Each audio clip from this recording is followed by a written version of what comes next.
Olá, uma ótima quinta-feira para você. Estamos começando aqui mais um vídeo do Ore Conosco, alguns motivos que a gente compartilha para que você vá orando enquanto assiste o vídeo, talvez fazendo algumas pausas, ou anote para em outro momento você lembrar de falar com Deus sobre cada uma dessas coisas. Temos sempre usado o breve catecismo, já chegando à pergunta de número 44, o que nos ensina o prefácio dos Dez Mandamentos? E a resposta é: o prefácio dos Dez Mandamentos nos ensina que temos a obrigação de guardar todos os mandamentos de Deus, por ser Ele o Senhor, nosso Deus e nosso Redentor. Então, antes de efetivamente a gente ver cada um dos mandamentos, a gente vê ali em Êxodo capítulo 20, versículos 1 e 2, a declaração do próprio Deus, dizendo que Ele é o Senhor, teu Deus, que te tirei da terra do Egito, da casa da servidão.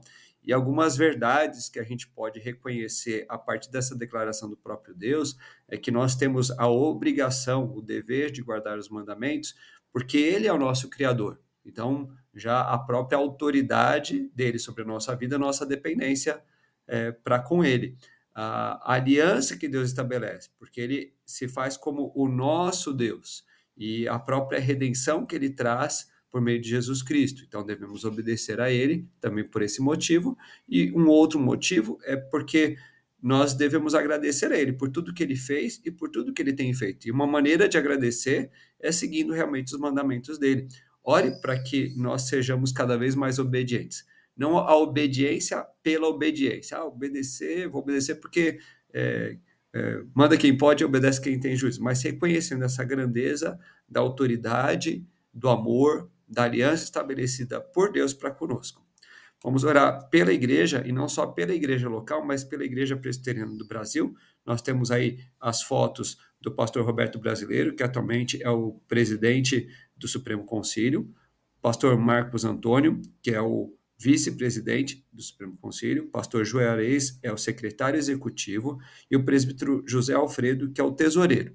Então, eles fazem parte da liderança, que seria a liderança maior na esfera da Igreja Presbiteriana do Brasil, porque o Supremo Concílio é a liderança da igreja como um todo, e essas pessoas conduzem, estão de alguma forma à frente do Supremo Concílio. A gente deve orar pelos nossos líderes, inclusive na igreja local. Ore pelo seu pastor, ore pelos presbíteros, ore também pelos diáconos, ore por aqueles que estão à frente de alguma liderança do trabalho da igreja. Sempre faça isso. Ore com gratidão, ore para que eles sejam fortalecidos na fé, ore para que eles sejam sempre fiéis ao Senhor, ore pelo próprio amadurecimento e empenho deles, né, e de cada um de nós, com o trabalho da própria igreja que pertence ao Senhor Jesus Cristo. Vamos orar pelo Alexandre Gomes de Macedo, ele desapareceu no dia 8, então já bastante tempo, se você parar para considerar, e vamos orar por ele, pela família dele, pelo próprio trabalho de busca por pessoas desaparecidas. Vamos orar também pelo nosso país. Agora, o próximo domingo é a data do segundo turno das eleições municipais. E a gente vê aqui que nós temos 15 capitais com segundo turno, e no Brasil todo são 51 municípios. Então, a gente pede tanto pela definição do próximo prefeito da cidade de São Paulo, mas também dessas outras cidades, e para que tudo corra bem, para a gente possa ter o resultado bem estabelecido, quem sabe ainda no próprio domingo, e aí toda essa fase que talvez seja de continuidade de alguns ou de transição para outros, também possa ser um tempo em que tudo corra bem e debaixo desse governo que é do próprio Deus também sobre a nossa vida. Lembre sempre de orar pelos missionários, não só por aqueles que estão em campo, mas aqui a PMT destaca para nós orarmos pelas pessoas que atuam na base missionária. Então, tem alguns missionários ali, funcionários, a diretoria, voluntários que precisam de sustento e ânimo. Ore por eles.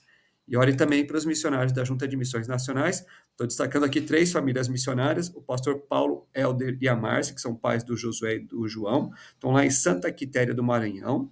O missionário Ricardo e Bárbara, pais do Isaac e da Rebeca, estão aí na foto também, lá em São Bernardo, também em Maranhão. Pastor Eli e Gisele, pais da Eveline e da Suzana, em Timon. Então, missionários, famílias missionárias atuando no Maranhão. Vamos pedir para que mais e mais pessoas nesse estado do nosso país conheçam o Santo Evangelho e a grande palavra do Senhor, nosso Deus. Temos orado pela igreja perseguida. Também estou destacando aqui 2 motivos daquela listagem de países que estão na África subsaariana, pedindo por Comores, que é o número 45 em perseguição religiosa, sabendo que a maioria das pessoas no país segue o islamismo sunita instituído como religião do Estado em 2018. Cristãos são proibidos de compartilhar o evangelho. A distribuição de Bíblias ou materiais cristãos para muçulmanos é ilegal. Somente aos muçulmanos é permitido participar de celebrações religiosas públicas. Ore para que o governo local suavize as restrições quanto à prática da fé cristã e trate todas as religiões de maneira justa. E um desafio: dê uma Bíblia ou um livro cristão para alguém que ainda não conhece a Cristo. Peça ao Espírito Santo para que se revele a essa pessoa. E a campanha é em torno da África subsaariana, então, mesmo que não sejam visados especificamente por motivos religiosos, cristãos que vivem nessa região são facilmente atacados porque os responsáveis ficam impunes. Essa perseguição por conveniência restringe as perspectivas de futuro dos cristãos, bem como a segurança das próximas gerações. Ore por países da África subsaariana que adotam a Sharia, que é um conjunto de leis islâmicas, como sistema de lei, e peça ao Senhor que guarde os cristãos locais. Lembre-se, 2 Coríntios 4:17, pois os nossos sofrimentos leves e momentâneos estão produzindo para nós uma glória eterna que pesa mais do que todos eles. E na descrição do vídeo você tem 2 links para saber um pouco mais a respeito dessa situação.